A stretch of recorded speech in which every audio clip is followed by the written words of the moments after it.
여울의 편지 3. 지구를 한 바퀴 도는 홈런, 그리고 디오니소스 극장. 선생님, 오늘 아침은 조금이라도 덜 아픈 마음으로 일어나셨는지요? 선생님의 오늘 아침은 어떨까 생각해 보았어요. 10번의 항암 치료를 견디신 뒤 이제는 아주 작은 목소리조차 제대로 낼 수 없는 상황. 산책조차 나갈 수 없는 몸. 밥과 국 같은 평범한 식사를 할 수 없고 영양주사와 유동식에만 의지해야 하는 상황. 마지막으로 배웠을 때 바싹 여인 선생님의 뒷모습이 안쓰러워서 한참이나 선생님의 멀어지는 뒷모습을 바라보며 차마 발걸음을 떼지 못했는데 지금은 그때보다 더 야위셨겠지요. 오늘 아침 일어나자마자 선생님의 아픔을 상상하자 저도 모르게 제 심장 쪽으로 찌릿하는 통증이 몰려오는 것을 느꼈습니다. 마음이 아프면 몸이 따라 아픈 순간이 점점 자주 찾아오는 걸 보면 저 또한 부지런히 나이를 먹어가는 것 같습니다. 참 이상하게도 이렇게 마음 아픈 순간 오히려 우리가 가장 기뻤던 순간을 더 많이, 더 자주 생각하게 됩니다. 선생님이 그러셨죠. 제 첫 번째 여행 에세이 내가 사랑한 유럽 탑10이 종합 베스트셀러 1위를 차지했을 때 마치 큰일이라도 난 듯이 다급한 목소리로 전화를 하셨어요. 여울아, 이건 말이지 지구를 한 바퀴 도는 홈런이야. 네? 너의 책이 무려 3주나 종합 베스트셀러 1위를 차지한 것, 그게 나에겐 지구를 한 바퀴 도는 홈런처럼 통쾌하다고. 소설가나 시인이 아니라 문학평론가가 베스트셀러 1위를 차지하다니. 아마 이런 일은 역사상 처음일걸. 선생님은 마치 자신의 일처럼 기뻐해 주셨죠. 아니, 자신의 일보다 더 많이 기뻐해 주셨어요. 선생님이 그렇게 들뜨고 설레는 목소리로 어떤 소식을 전해주시는 모습을 저는 처음 보았거든요.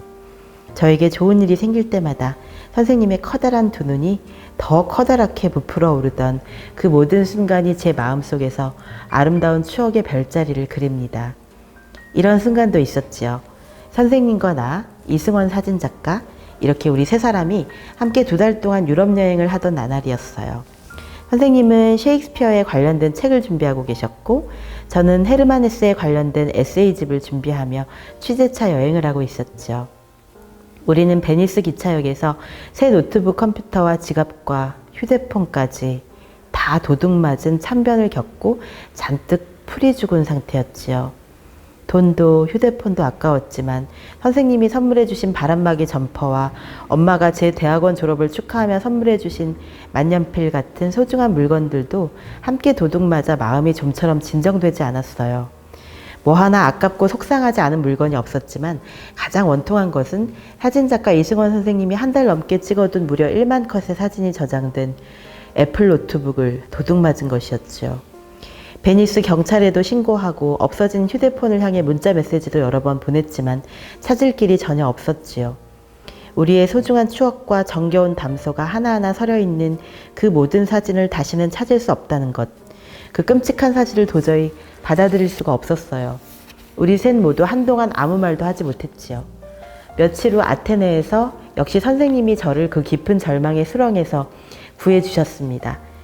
우리는 37도에 육박하는 더위를 견디고 정수리를 송곳처럼 찌르는 떼약볕을 묵묵히 참아내며 파르테논 신전을 멍하니 바라보았지요.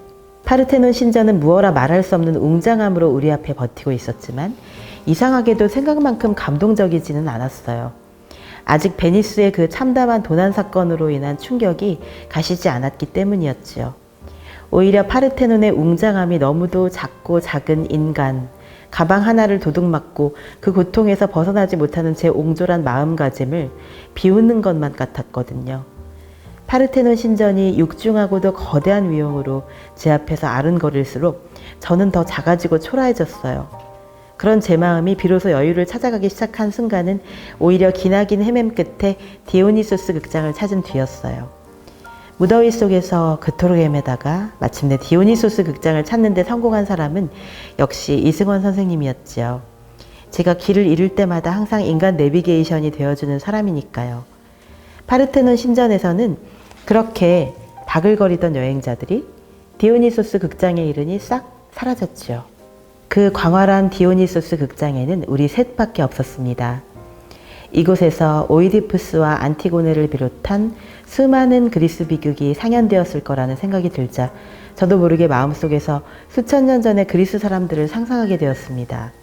수천 명의 사람이 모여서 아버지를 죽이고 어머니와 결혼하여 자식까지 낳은 오이디푸스가 자신의 치명적인 죄를 깨닫게 되고 제 눈을 스스로 찔러 장님이 되는 장면을 바라보며 눈물을 흘렸을 이 거대한 디오니소스 극장.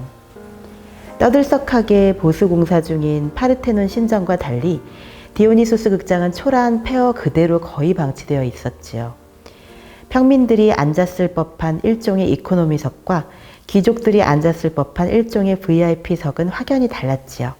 하지만 그 차이조차도 이 수많은 좌석은 그저 버려진 돌들처럼 이곳에서 아무런 쓸모를 찾고 있지 못하구나라는 공통점 아래에서는 빛을 잃었지요. 그 쓸쓸함과 초라함이 오히려 디오니소스 극장에 처연한 감동을 더해주었습니다. 저는 마음속으로만 생각했죠. 그래, 내 마음속에서 소중한 것들은 항상 이렇게 버려져 있곤 했지.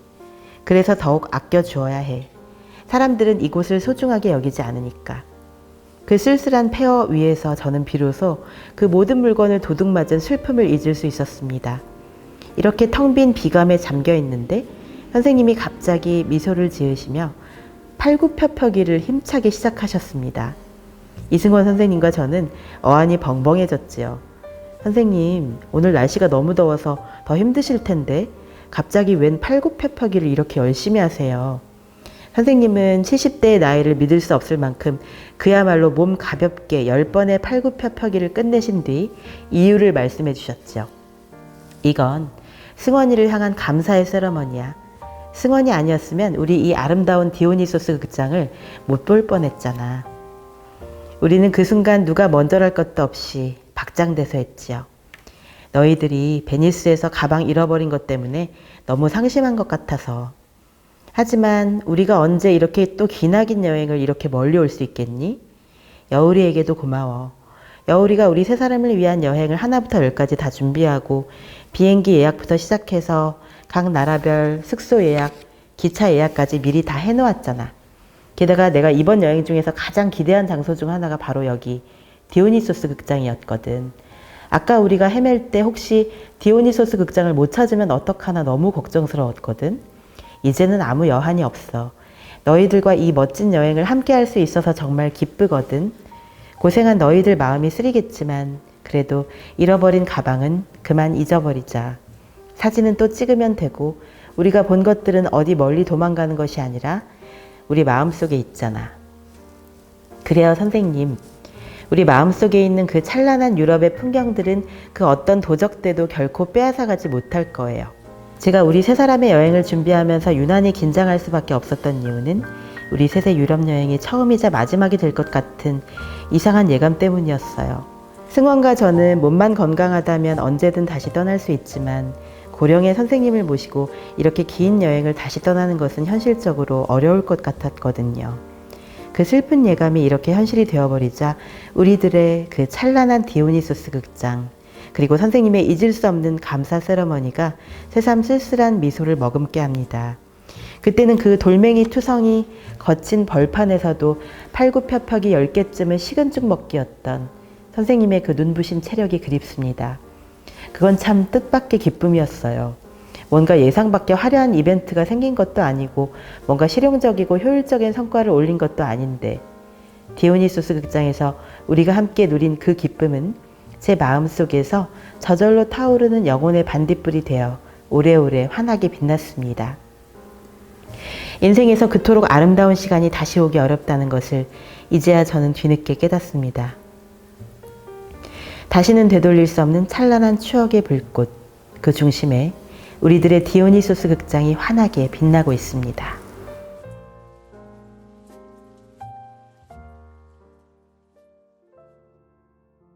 광수의 편지 3. 내 마음속의 돌.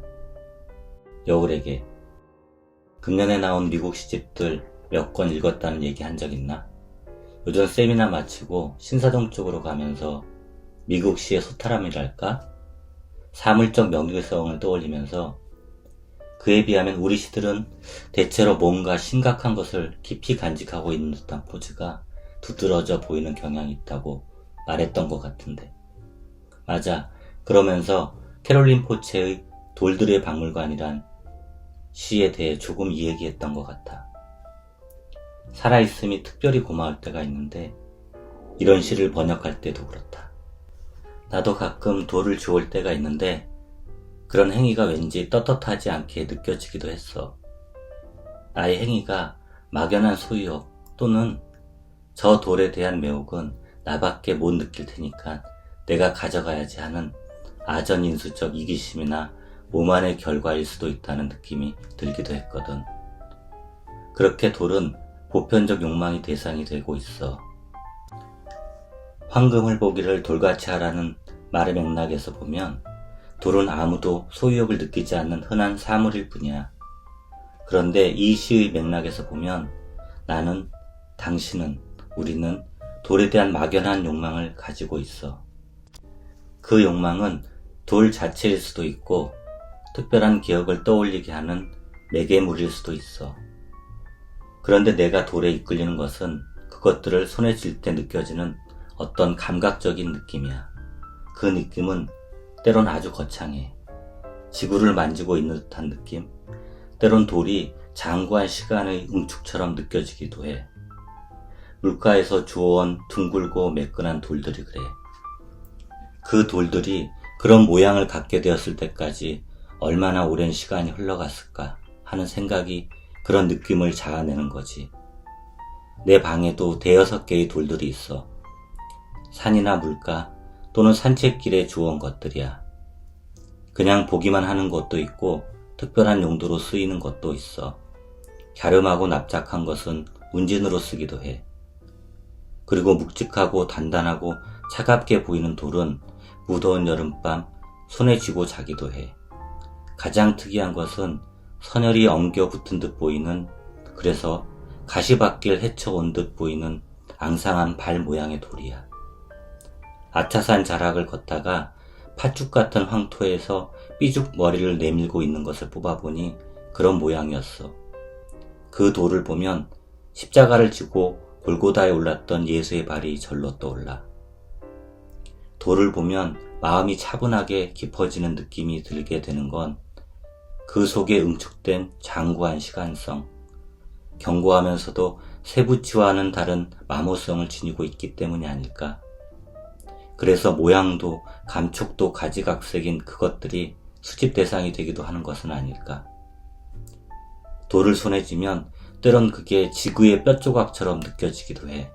무엇보다 지구와 접촉하고 있는 듯한 느낌이 좋아.